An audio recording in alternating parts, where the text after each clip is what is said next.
Many people are in the market for a new car. It's one of the 4 main expenses that almost everyone in America needs, but it's also one of those big items that just might be keeping you broke. So in this video, I'm gonna show you why buying a new car right now isn't the best move. But if you do buy a car, I'm also gonna show you how to make sure that beautiful car you have your eyes set on doesn't become the worst buying decision of your life.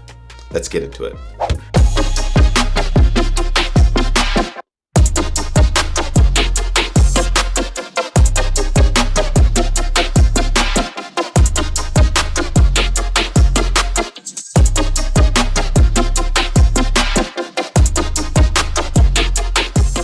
Everything is expensive right now.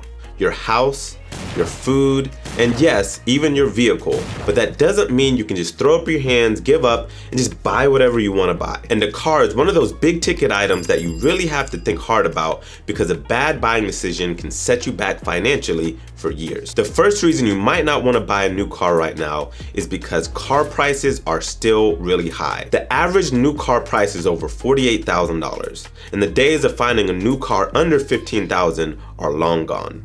According to Bankrate, the average new car loan is $40,000 with a 6.63% interest rate and a monthly payment of $729. And the typical term is over 5 years. I mean, 5 years. Do you really want to pay over $700 every month, most likely just to look cool? That crazy monthly car payment could be the difference, for example, in buying a $520,000 house instead of a $400,000 house. Or better yet, it's the difference between paying off your home in 15 years versus 30 years.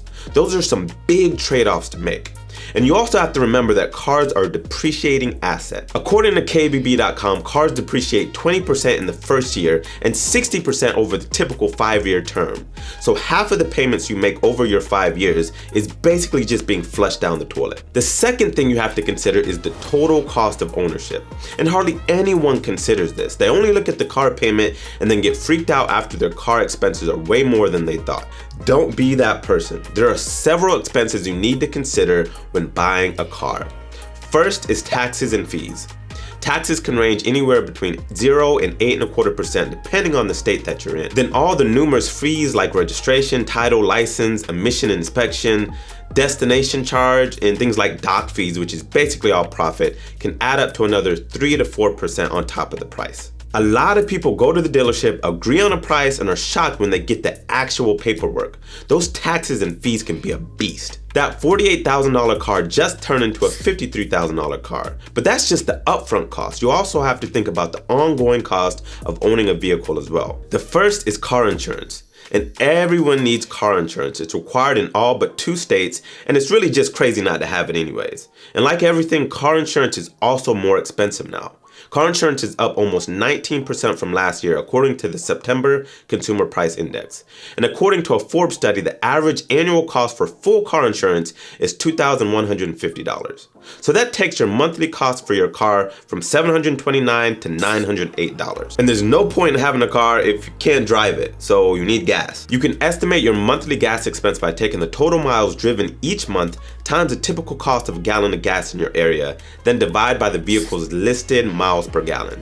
Nationally though, according to J.D. Powers, the average monthly cost of gas is between $150 and $200. So we'll just split that and say $175. So your $908 monthly cost now went to $1,083. And what about maintenance? Even new cars require routine maintenance, whether it's oil changes, tire rotations, replacing your filters, and unexpected expenses like replacing a busted tire. According to AAA, the average annual cost for maintenance is $792, or about $66 a month. So your monthly cost is now $1,149. So we went from $729 all the way up to $1,149. That's a big difference. And this can really be a big budget killer if you don't plan for it. Now, the good thing about a new car is that they will come with a warranty, so you shouldn't have to pay for major repairs. But warranties usually only last for 3 years or 36,000 miles, and you shouldn't have any major issues in those 36,000 miles anyways, so it's not really doing that much for you. Now, all this is just for one car. Almost 60% of households have 2 or even 3 cars, so your expenses can escalate very quickly if you're not careful. Now, the average person shouldn't even think about buying a new car, much less having an $1,100 monthly payment to deal with. It's just not worth it. You don't need the best and flashiest car. A used car is the way to go, and here's why. But before we continue, I just want to ask that you please hit the like button, subscribe, and share with anyone you know that might be in the market for a new car. It can not only help them make a good buying decision, it can also go a long way to help us grow this channel as well, so we'd appreciate it. Now, used cars are getting harder to find these days, but there's still plenty of used cars out there for you to buy. The days of finding a vehicle under $5,000 may be over, but there's still plenty of options in the $5,000 to $15,000 range. Now, one of the biggest excuses I hear for spending ridiculous amounts of money on a new car is, I need something reliable. I don't want to just get something that's going to break down on me every single week. Now, I completely understand this fear, especially for many ladies out there that don't want to be stranded on the side of the road. But this fear is really unfounded. First, as soon as you drive a new car off the lot, it becomes a used car.